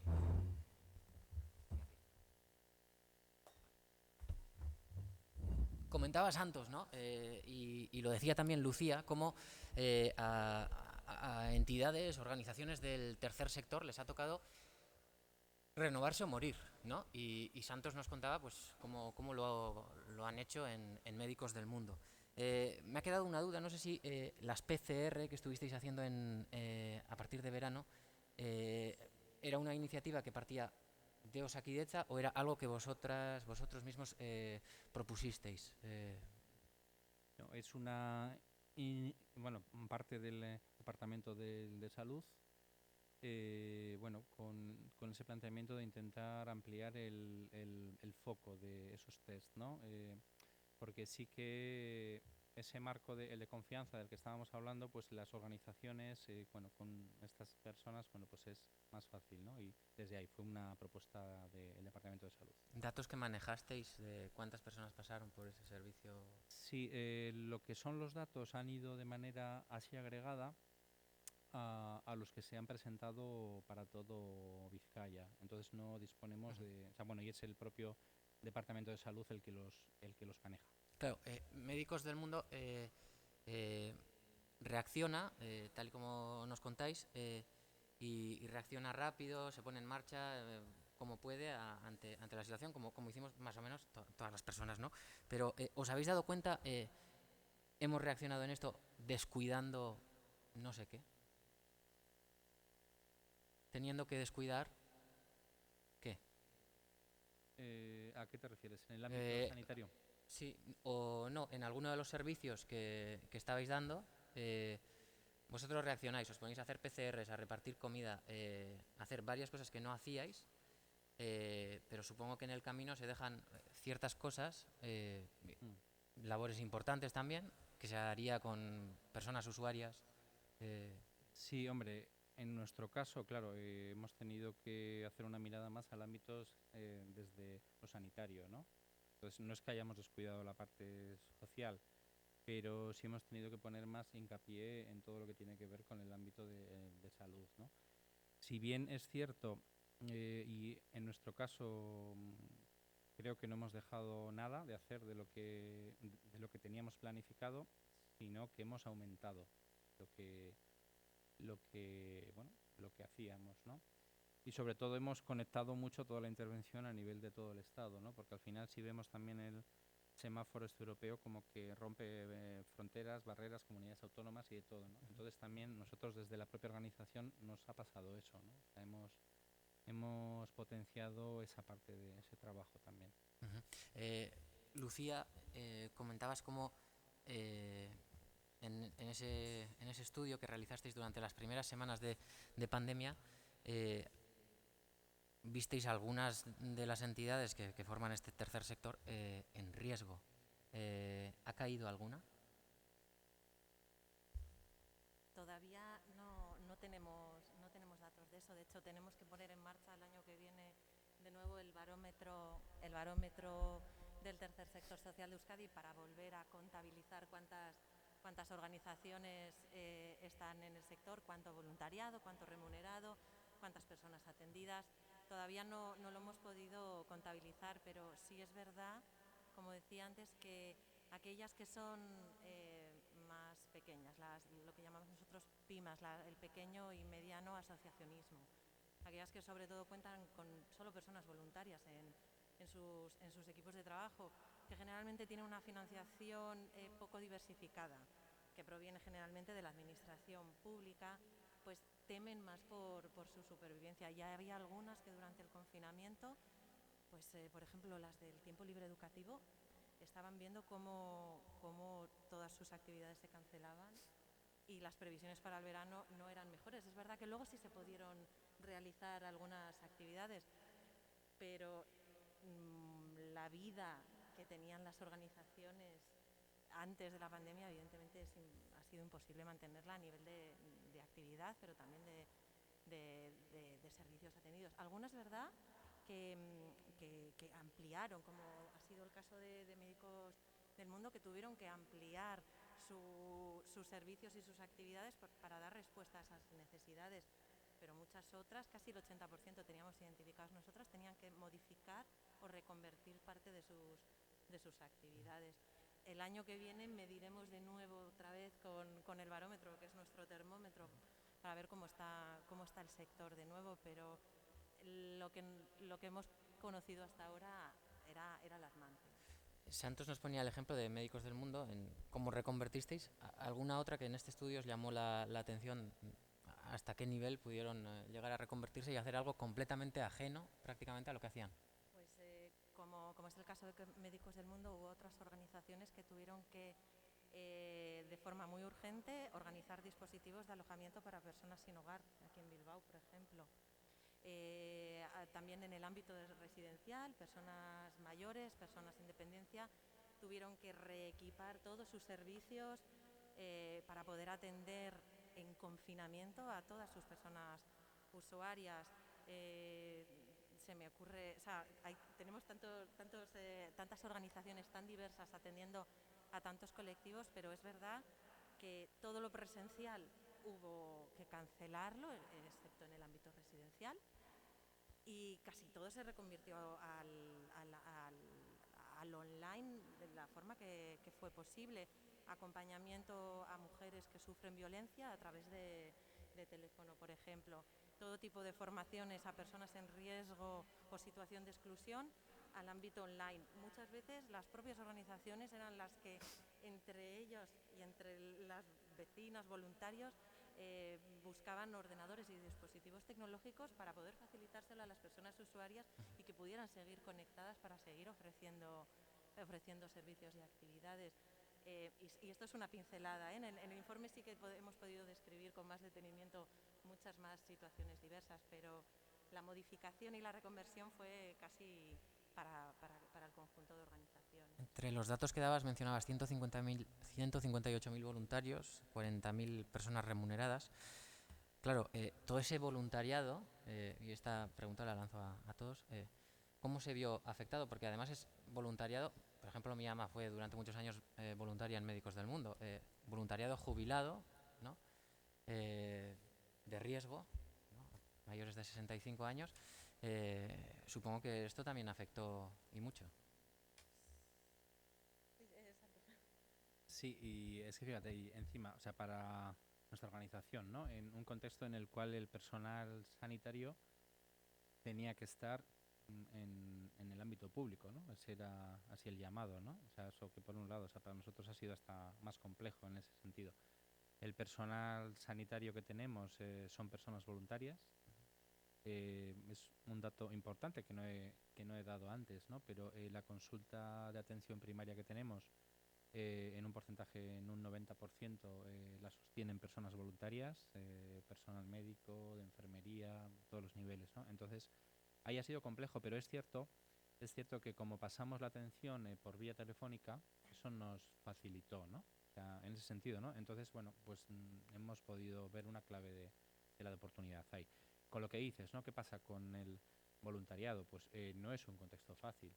No es un contexto fácil porque requiere también de una adaptación a este nuevo marco, ¿no? A nivel de nuevas tecnologías que hay que utilizar y en un nuevo marco el de voluntariado, ¿no? O sea, ahora cada vez, o sea, como que prima más un voluntariado como más técnico, más, bueno, eso es así, ¿no? Pero es cierto que yo creo que ese es un reto que tenemos las organizaciones ahora mismo, cómo continuamos con el alma voluntaria, ¿no? Que al final es una base fundamental, ¿no? De lo que hacemos, ¿no?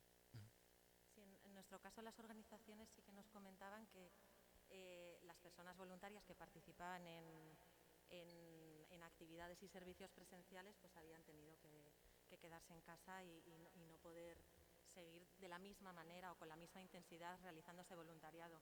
Pero las organizaciones también nos hablaban de una oleada de solidaridad, llamadas de muchísimas personas ofreciéndose a colaborar en el entorno comunitario más próximo, en servicios de atención telefónica a personas mayores. Y eso era sobrecogedor en las propias palabras de las organizaciones. La solidaridad estaba ahí, que se pudiera materializar en un contexto de emergencia sanitaria era complicado, pero desde luego fue sobrecogedor la oleada de solidaridad que por lo menos las organizaciones nos trasladaron en ese momento. También fue difícil la gestión de todo eso para las organizaciones, como digo, pero esa respuesta creo que queda ahí también como reflejo de la solidaridad social que se mostró en esas semanas de la pandemia. Yolanda, los medios de comunicación yo creo que a lo largo de todos estos meses nos han ido dando en sus titulares el perfil de la persona más vulnerable ante el virus, ¿no? Y es un perfil muchas veces corto de miras por todo lo que estáis exponiendo aquí, ¿no? Porque nos dan ese perfil basados en el modelo biomédico, ¿no? Nos hablan del hombre mayor de 60 y pico años con, no sé si A positivo, bueno, no lo recuerdo bien, pero el tipo de sangre también influye. ¿Nos puedes dar tú el perfil del más vulnerable de acuerdo al modelo social de la salud? Sí, bueno, obviamente no con datos que son, ¿no?, reales, porque no disponemos de ellos, pero partiendo de la evidencia que tenemos sobre cuáles son las personas más vulnerables ante la enfermedad, ante cualquier tipo de enfermedad, pues efectivamente aquellas personas de menor nivel educativo, con menor acceso a recursos económicos, están más predispuestas a tener enfermedad previa, patologías previas, que era una de las cuestiones, ¿no? Enfermedades crónicas que expone a la enfermedad o a un agravamiento de la enfermedad, más bien, ¿no? No tanto al contagio en sí, sino a cómo se desarrolla después la enfermedad y el resultado final que ello tiene. Por otro lado, digamos que la exposición al contagio, que es un poco los datos que veíamos, es diferente porque las personas tienen diferente capacidad para desarrollar las medidas de prevención que se estiman adecuadas, ¿no? La gente que ha estado en los denominados trabajos esenciales, ahí en primera línea, pues se han contagiado más, obviamente. ¿Y quiénes serán esas personas? Pues fundamentalmente sanitarias, personas que en contexto sanitario sabemos que hay una feminización de las profesionales, gente que estaba en los supermercados, cajeras de supermercados, reponedoras, que estaba ahí, gente que estaba en el servicio de limpieza, en espacios públicos, también privados, que estaban mucho más expuestas a la enfermedad, ¿no? Más allá de luego, esto otro que digo, que una vez que te contagias, qué elementos, ¿no?, de tus características de salud previas condicionan el desarrollo de la enfermedad, pero de inicio la exposición desigual al virus, pues sobre todo yo diría que en términos de género muy alarmante, ¿no? Muy clara la diferencia entre mujeres y hombres. Tenemos la suerte de contar entre nosotras, en el público, con Carmen Cortés. Lo mencionábamos al principio al arranque de esta charla, desigualdades y discriminación hacia los otros que ha traído la COVID. Carmen Cortés forma parte de la Fundación Secretariado Gitano. Y bueno, desde esta fundación realizaron una encuesta en medio de la pandemia para ver cómo estaban viviendo la COVID-19 las personas gitanas, las familias gitanas.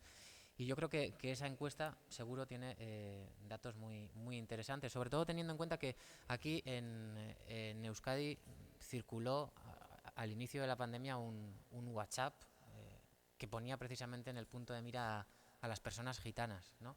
Entonces, yo creo que tenemos especial interés en lo que nos puedas contar, Carmen. Bueno, muchas gracias a todas y a todos. Me voy a poner de pie así para mirar.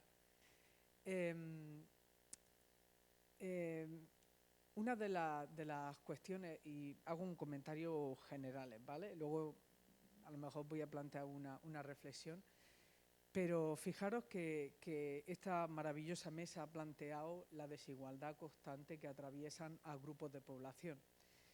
Pero fijaros, este análisis que hacemos y las entidades sociales, el tercer sector en general, llegamos hasta donde podemos, no podemos hacer más. Este análisis nos debe servir para hacer incidencia, porque todo el rato estamos hablando del derecho a la igualdad de trato, del derecho a la salud, de quién puede acceder, cómo accede a esos derechos. Y esta es una cuestión que los poderes públicos, la administración y los poderes públicos, además, yo que soy abogada, pues siempre hago referencia al artículo 14, pero también al artículo 9.2 de la Constitución, que literalmente hace un llamamiento a todos los poderes públicos para que establezcan las medidas necesarias para que la discriminación no se produzca, es decir, para que todo el mundo tenga la igualdad de oportunidades. Y esto es fundamental.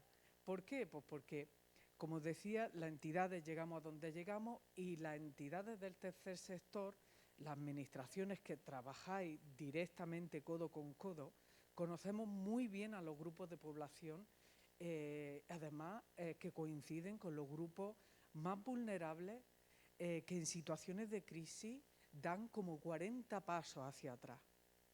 Y es uno de los grupos de población que ha pasado esta situación, es decir, que ha agravado su situación de exclusión y de pobreza que ya venía tradicionalmente contando con ella, ha sido la comunidad gitana en España. La Fundación Secretariado Gitano, efectivamente, como comenta Xavier, a principio de la pandemia, creo que fue efectivamente en el mes de abril también, la estructura territorial con la que contamos, ¿no? 69 sedes a nivel estatal, pues nos dio la oportunidad de hacer una encuesta, teniendo en cuenta que trabajamos con más de 30.000 personas gitanas al año para saber cuál es el impacto. Más que nada porque si no se visibiliza una situación con datos y experiencias reales, no existe. Y no se pueden, desde mi punto de vista, y eso es una de digamos, de la mejor manera que podamos utilizar estos datos para la incidencia política, para que ese derecho a la igualdad sea real y efectiva a todas las personas, pues utilizar estos datos para visibilizar una situación de desigualdad que está ahí. Efectivamente, la pandemia, el virus puede afectar a cualquier persona, pero luego a la hora de cómo afrontarlo, ya intervienen unos factores que se han expuesto aquí muy bien, de discapacidad, de pobreza, de estar desempleado, de si vive en un poblado, por ejemplo, pues es que el acceso, por ejemplo, a esos servicios de la salud es muchísimo más difícil y por lo tanto, entonces el derecho a la salud en igualdad de condiciones ya no se cumple, ¿no? Efectivamente, lo que comentas también, lo del hospital, lo del WhatsApp, yo que, bueno, además que soy gitana, ¿no? Pero llevo trabajando más de 10 años en el análisis de situaciones de la población gitana a nivel estatal, en los diversos ámbitos, pero sobre todo en mi área, que es la igualdad de trato y lucha contra la discriminación. Constantemente vemos cómo unos estereotipos, ¿no? La imagen negativa, que no sé cómo calificarlo, es que es algo muy fuerte porque la comunidad gitana en España es la gran desconocida e irónicamente se conoce a través de estos estereotipos y prejuicios que además enfatizan en una homogeneización que no visibiliza la diversidad existente, pero que también invisibiliza la realidad en la que se encuentra hoy la población gitana y cómo ha hecho frente o cómo está haciendo frente al COVID. Efectivamente, cuando hablamos de grupos de población, yo no diría en riesgo tanto de exclusión, sino exclusión, o sea, exclusión, marginalidad.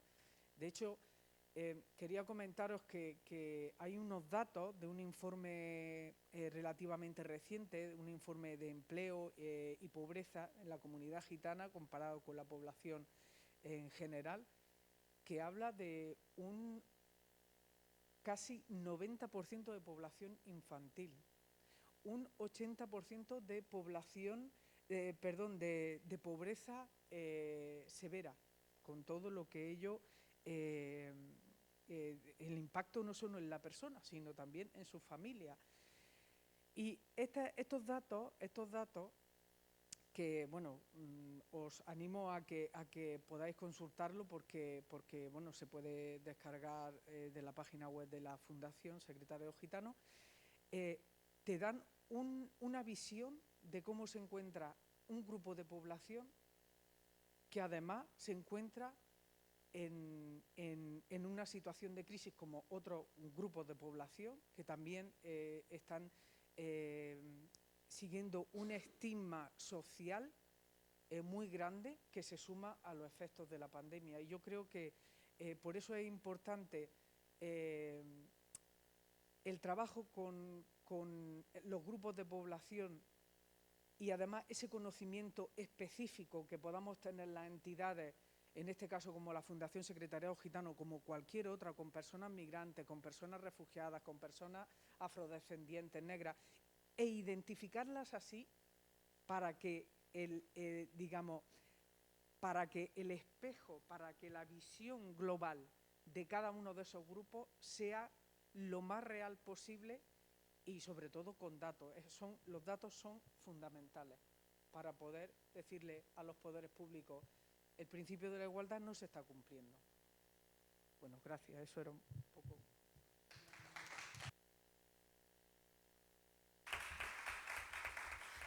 Tirando un poco del hilo de lo que decía Carmen, Lucía, vosotros os encargaron el informe y constatasteis una serie de realidades que nos has explicado perfectamente y a partir de ahí, las medidas que se adoptaron.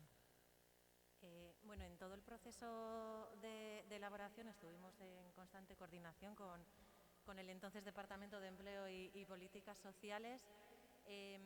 el informe lo presentamos el día 12 de mayo en la mesa de diálogo civil presidida por el Lehendakari, en la que también se presentó el paquete de medidas Inor Atzera Utzi Gabe, que precisamente estaban en sintonía directa con los datos que estábamos presentando. Y desde ahí se desplegó todo un paquete de medidas enfocado a paliar distintas situaciones. Por ejemplo, hubo un paquete de medidas, no tengo aquí los datos a mano, pero hubo un paquete de medidas para el apoyo psicológico a personas pues, que pudieran estar pasándolo mal. Hubo otro paquete de medidas para personas en riesgo de exclusión severa, para seguir desarrollando todos los dispositivos que se pusieron en marcha de forma muy urgente al principio del confinamiento, en polideportivos, la sintonía fue total, no solo en el proceso de trabajo nuestro, sino que luego en la puesta en marcha de algunas medidas que sirvieron para mitigar la situación que muchas personas destinatarias estaban padeciendo. Yolanda, nos decías que la infancia había sido una de las grandes olvidadas. No sé si a lo largo de estos meses ha cambiado algo la cosa. Bueno, yo creo que ha cambiado, ha evolucionado, pero no ha dejado de ser un colectivo sobre el que se ha pensado más negativamente que positivamente, o sea, sobre el que se han desplegado medidas más culpabilizadoras que para, bueno, que para ayudar a que ese colectivo, o sea, a que esa población vulnerable, ¿no? Dependiente, ¿no? pudiera llevar toda esta situación de la mejor manera posible, porque además la cuestión de la estigmatización, ¿no? de la culpabilización de la población infantil ha sido bastante curiosa, porque no había realmente datos que dijeran que los niños y niñas eran más contagiadores o supercontagiadores, como se ha llegado a decir, que la población en general. De hecho, la evidencia muestra que tienen menos contagios y que además no contagian más que cualquier otra persona. Y sin embargo, pues se les ha olvidado, se les olvidó durante aquellos 42 días en los que estuvieron confinados estrictamente bajo esa idea de que eran un foco de infección, ¿no? Y después, en cualquiera de los momentos en los que se ha tenido, digamos, se les ha mencionado desde esa idea de lo negativo, ¿no? Desde no abrir los parques infantiles, o lo primero que se cierra son los parques infantiles, todo el inicio del curso escolar, el temor, que parecía que todo iba a ser un desastre, y bueno, pues parece ser que ahora estamos viendo que los centros escolares no son un foco de infección, de contagio. Por eso lo decía, porque ha cambiado precisamente, ¿no? En Francia, Navarra ya han decidido no vamos a cerrar durante 10 días, entonces no sé si está cambiando un poco el chip también hacia la... Sí, bueno, igual la realidad es, ¿no? Esto es duda, y al final nos está dando, ¿no? Más evidencia de que aquellas ideas igual no eran las adecuadas, y yo creo que sí que quería mencionar que aquello que pasó al inicio, ¿no? Y esa idea negativa sobre el papel de los niños y las niñas en la pandemia tienen también que ver con su posición social, ¿no? O sea, el papel que les hemos dado, que les seguimos dando en nuestra sociedad, ¿no? Como personas pues que no tienen opinión, ¿no? No tienen voz, digamos. Y de ahí deriva que en su momento pues no se pensará mucho en ellos y en ellas, y sin embargo yo sí quiero destacar la importancia que tienen todas las medidas que se puedan, todo el sufrimiento que haya podido haber detrás durante el confinamiento y durante toda esta pandemia, porque al final, como decía antes, la etapa infantil es una etapa muy importante de desarrollo en muchos niveles, que puede tener un impacto en muchos niveles, pero en términos de salud, desde luego, ¿no? Entonces, creo que veremos a medio y largo plazo algunos de esos impactos, seguramente, que serán difícilmente atribuibles como causa-efecto, pero que seguramente los veamos. A mí me ha quedado una pregunta para hacerle a Yolanda, pero antes os recuerdo que los micrófonos están están abiertos, incluso entre vosotras. Podéis lanzaros cualquier pregunta, algo que os haya quedado en el tintero.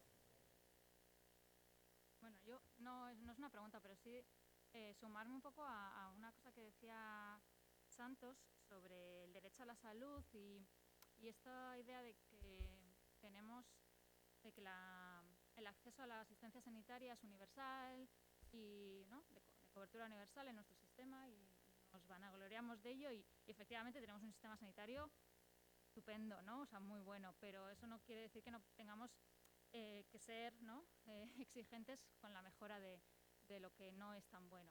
Y cuando decía que atendían a personas que sentían, como decías, que se sentían con dificultades de acceso, ¿no?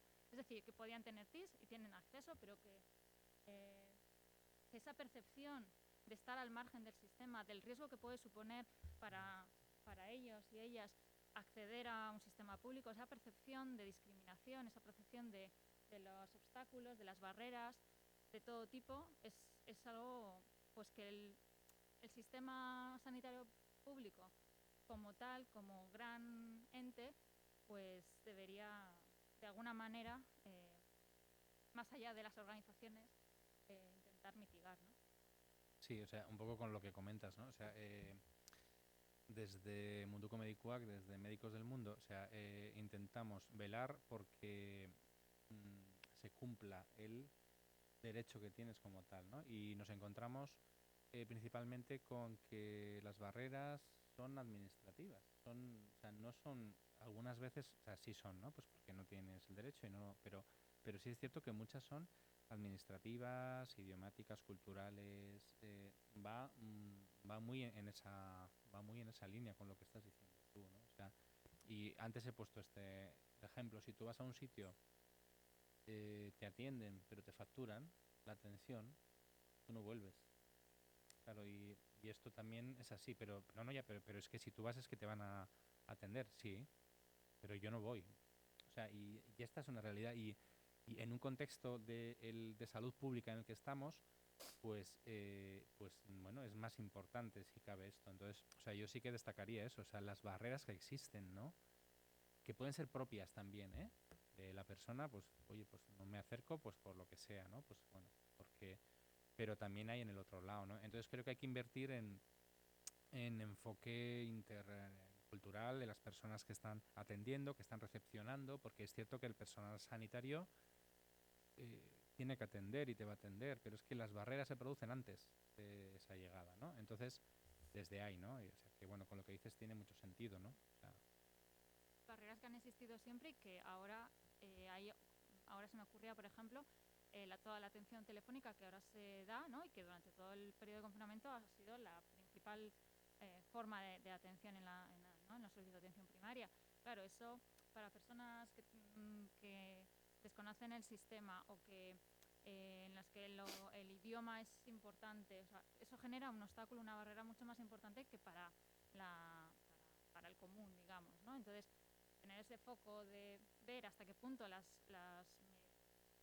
respuestas que damos se adecúan a toda la diversidad de gente a la que hay que dar ese servicio y atender ese derecho a la salud, pues también importante. Problemas y retos que la pandemia ha acentuado, ¿no? Y por buscar algo positivo, Yolanda, ya con esto termino. La pandemia ha ayudado a dar con desigualdades en términos de salud que antes no teníamos localizadas. Creo que ha ayudado a visibilizarlas. Creo que en las últimas semanas se está hablando de este tema. Igual de una manera, en ocasiones con discursos que son no los adecuados, digamos, pero sí que se está poniendo sobre la mesa. No sé, yo antes cuando os mostraba los mapas de Madrid, ¿no?, de las zonas de salud en las que se ve mayor incidencia de COVID, eso es algo que eso pasa con todo el tipo de enfermedades. Si haces los mapas para diabetes, para enfermedad de hipertensión arterial, para cualquier tipo de enfermedad crónica o para mortalidad por todas las causas, por cáncer o por enfermedad cardíaca, eso es así, y es así para todo, ¿no? Y eso es algo que mucha población no conoce, no conocía, y que quizá ahora, más allá de que igual el análisis que se hace sobre las causas que generan esas desigualdades no es el más, ¿no? No es el más adecuado, pero esa visibilidad de la desigualdad que sí existe, sí que creo que puede ser, bueno, algo que podemos rescatar para bien de todo esto. Bueno, argi gelditu da, ezta? COVID-ak ez gaitu berdintzen, perdona, Carmen. Simplemente perdón. Era que simplemente quería hacer también mención a que habéis mencionado ahora mismo el tema de las barreras, ¿no?